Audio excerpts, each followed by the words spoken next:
Сәлеметсіздер ме, құрметті қыз-келіншектер. Бүгін біз эндометриоз және жүктілік жайлы айтатын боламыз. Жалпы эндометриоз дегеніміз ол жатырдың ішіндегі кілегей қабаты болады, эндометриоз. Сол егер басқа жерде өсетін болса, ол болуы мүмкін. Бұл шырет, жатыр түтікшелері, аналық без, қасындағы органдар, немесе брюшина. Соны біз эндометриоз деп айтамыз. Ол қалай әсер етуі мүмкін репродуктивті функцияға? Эндометриоздың әсерінен овуляцияны тежеуі мүмкін, қасындағы органдарды өзіне жапсырып алуы мүмкін. Соның әсерінен спайклер пайда болуы мүмкін. Әрине, спайклер болса, жатыр түтікшелерін сыртына бүгіп қою мүмкін. Содан өткізгіштік жоғалуы мүмкін, овуляция болуы мүмкін.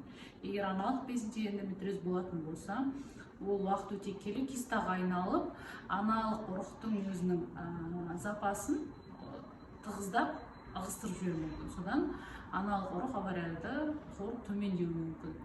Сонымен қатар, егер бұлшықетте болатын болса, ол эндометрий қабатына қарай шығып тұрғандықтан эмбрионның имплантациясына кедергі жасауы мүмкін. Әрине, кейбір кездері эндометриоздың енді басталып келе жатқан түрі болатын болса, ондаймен жүкті болуға болады, кедергі жасамауы мүмкін.